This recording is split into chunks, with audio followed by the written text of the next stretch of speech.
We're rolling. Chris Martin.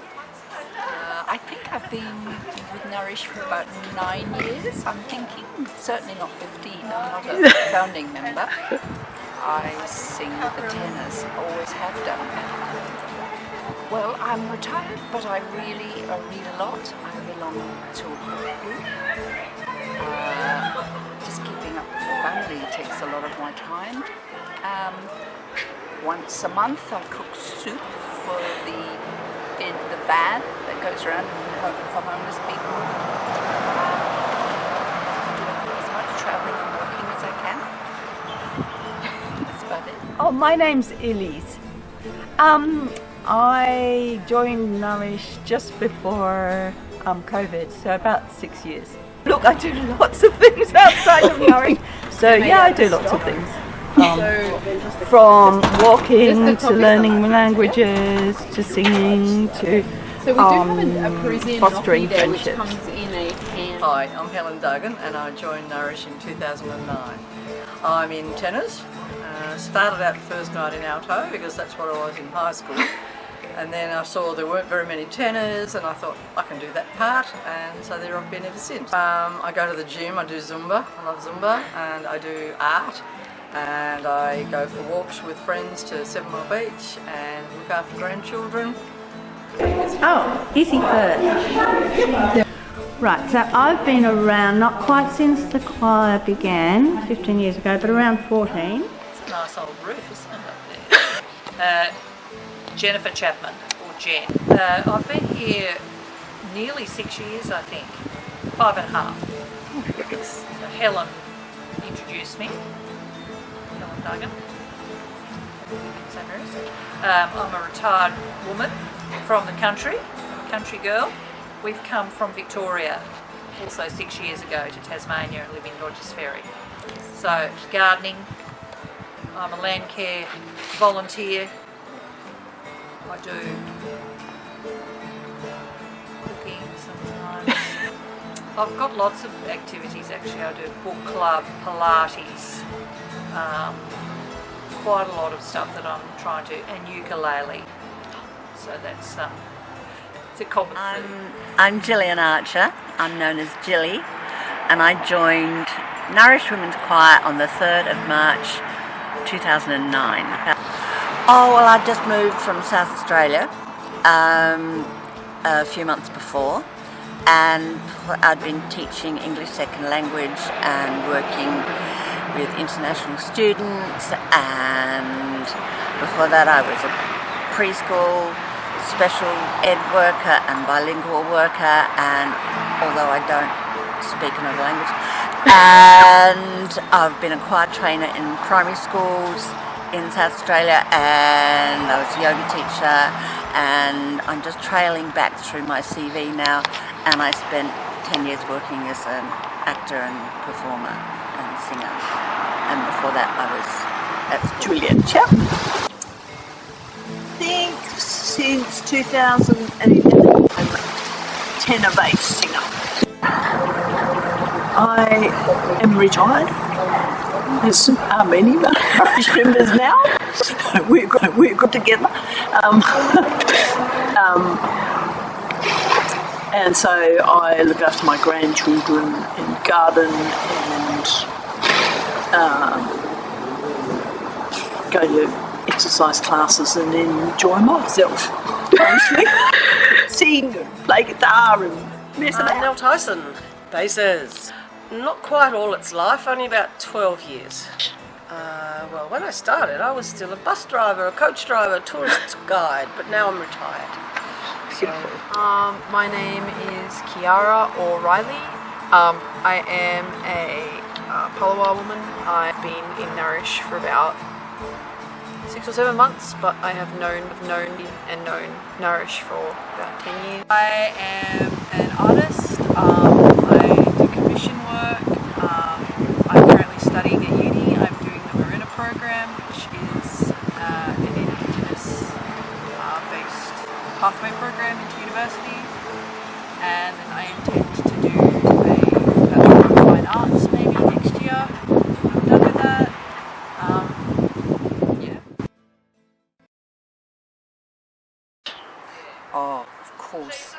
love being with the women. I love singing. Betsy is just a really special individual, and I've really learned to love her over the time. She's such an awesome person. Betsy is a really genuinely generous person. She's also incredibly talented. She's funny, she's outgoing, and she has done for me more than most anyone I can think in my life, in so many ways. I just love the harmonies that Betsy comes up with. She just makes everyone feel really special. I mean, I enjoy getting to spend time with Betsy, who is a very dear friend of mine and has been for the last 10 years. I'm just really grateful to Betsy and to the whole choir for being there. I just want to begin with Betsy and say thanks a heap so much for having the idea to form a choir 15 years ago. And the choir, which is not only nourishing, but it's very much flourishing. And you're a star, Bets. And Betsy enables a lot of healing for me. Betsy will always be a part of my life. We're all incredibly grateful that Betsy's doing what she's doing for us. It's just fabulous, and she's a genius. Hi, I'm Betsy. I am the founder and creative director of Nourish Women's Choir. I got thrown into choir directing in, I think it was 1998, and loved it. Moved to Lennox Head, ran a choir there, was involved with a few different choirs. And when I moved back to Tassie in 2008, I met up with Lorraine to have a coffee, and she said, "Can you please run a choir like with contemporary music?" And I said, is there, there seems to be lots of choirs around. And anyway, we talked about it, and I said, okay. So 2009, I found the Swansea Street venue and just went, this is a beautiful place. And what I really wanted to do was, after having done choirs for about, I guess, nearly 10 years, I just wanted to really make it a space where people could either come and really have a fun community, or, because it was, women get involved with so many things and it can be really intense, I also wanted a space where people could literally walk in, sing, and walk out without ever talking to anyone as well. Like, I wanted both. I really wanted women to have that choice of how involved they were and not feel obligated either way. So my whole philosophy was a no pressure choir. You could come when you wanted to, not when you didn't. If you needed to just be solitary, you could totally do that. And if you wanted to really connect with other people, you could also do that. But so when I came up with the name Nourish, it was about nourishing yourself primarily, whatever you actually needed in your life in that moment in time. And then it was really okay. There were no expectations of you to be anything other than what you needed to be. So it's kind of nourishing yourself, nourishing others and each other, and then anyone that was sort of watching us sing or a performance or anything like that they would also be nourished by our community that we're for. Nourish Aunties. That came around in about 2017, I believe. I was not a part of the choir at that point. I was 17 years old, 16-ish actually. I don't know, I can't remember. I was 17, probably 17 because it was around Christmas. And Betsy was trying to do meetups with some students that she'd worked with in the past, just to sort of keep in touch. And me and Sophie were some of the only ones to really show up. Hi. So I just want to get a video because there's a present under the tree for each of you, right? But you've got to find it.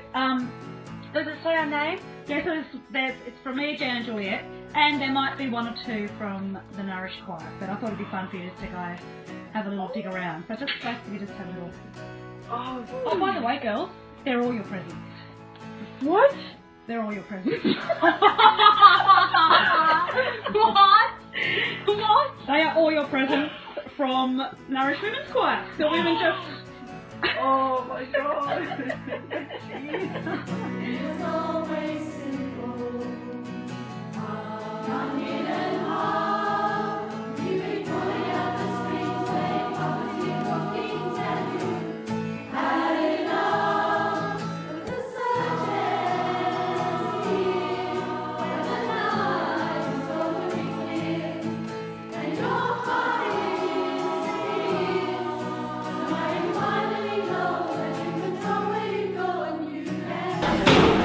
Because I've been with the choir for a while, I just wanted to talk a bit about the extra Nourish performances outside of Tuesday nights.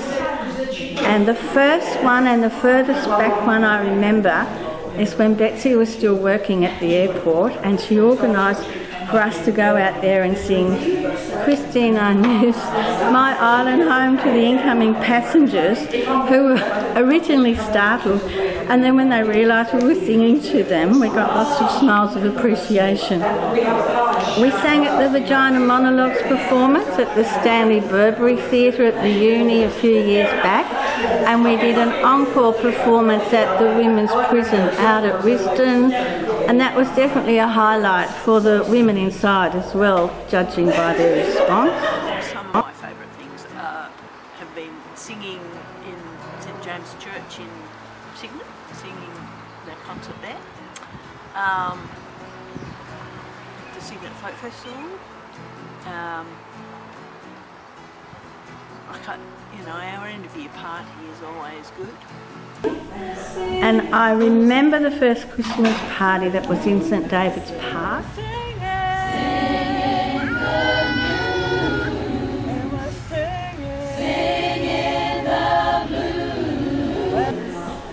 And after that one, Betsy asked if we could have the following year at mine, and I thought that was a perfectly great idea, so we did, and we've had all the rest there since. Christmas parties at Izzy's are legendary. There's just lots of moments, things that are just funny, silly, and Betsy amplifies them. Love coming to Nourish. As a young person was told probably shouldn't sing, and so it provides the freedom to come here and sing, to feel good. It's a nourishing thing to do. It's mental health, mixing with women from all ages and persuasions. I think when we were singing in the last year, we sang for Festival of Voices down in the gardens. We sang in the little atrium down there where all the orchids and things grow. Just the most beautiful surround sound there.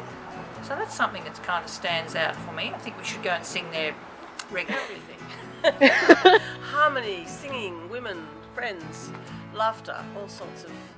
Yeah, it's a great and incredible community of girls and older women. Oh, so many. Lots of our really, really great performances have been just inspiring.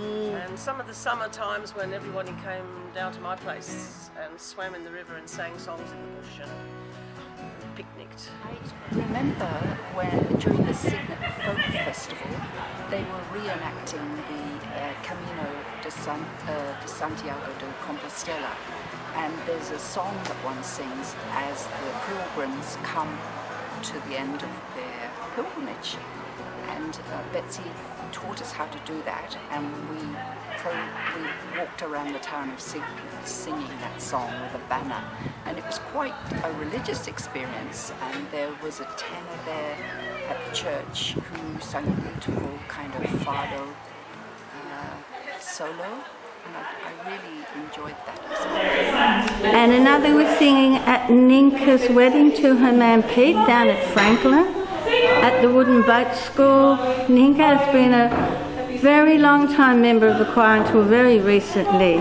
and she came up the river that day at the tiller of a whaleboat while we sang. It's great.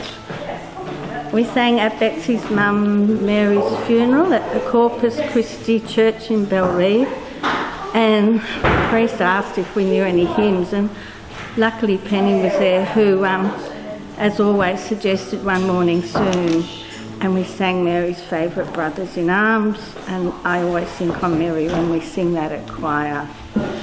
In 2021, we sang at the Me Too rally on Parliament lawns, and Julie Bishop, a former federal Liberal minister, had recently announced that a group of men in the Liberal Party referred to themselves as the Big Swinging Dicks Club, and Betsy's great sense of humour couldn't resist, so she made a big sign and called us the Big Swinging Chicks.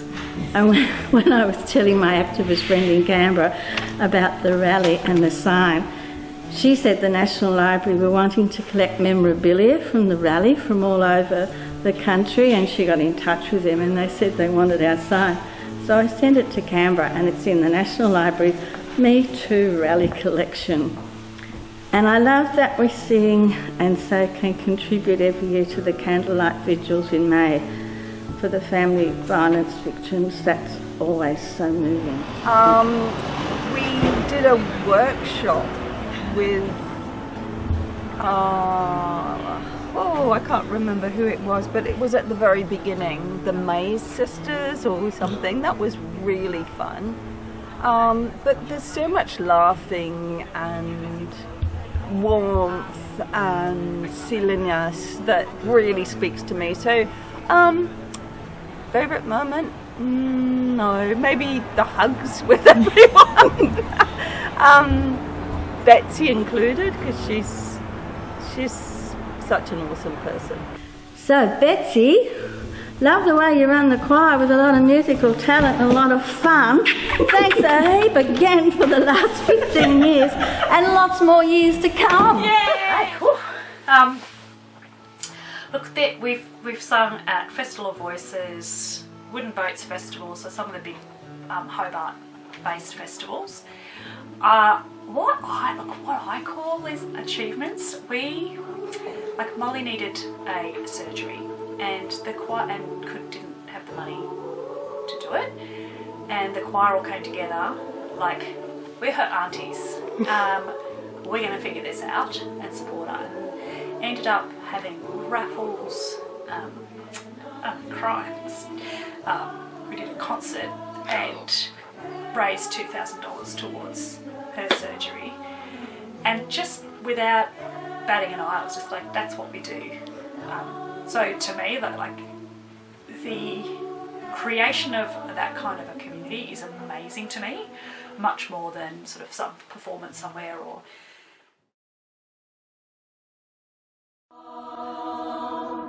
On the rising tide. Mary Hanson was one of those people who would just give you space. She made you feel special. Like she enabled people, and she just made everybody feel special.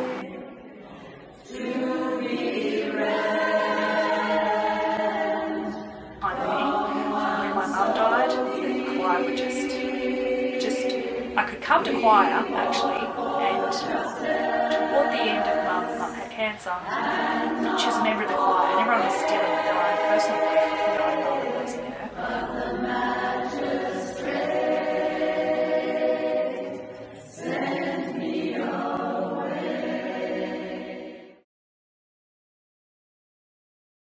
But I have this scarf of Mary's that, every time I wear it, wherever, around my neck, around my head, it's Mary Hanson. It's a special thing.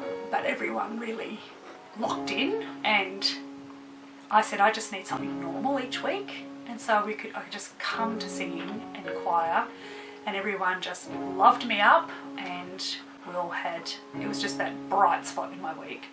And then when Mum passed away, there was a meal rotation, and just meals and that kind of nurturing was and nourishment was amazing. So I consider those things. This is a little tiny section of society. Imagine if we can broaden that out and what sort of world we could live in if that was the broader picture.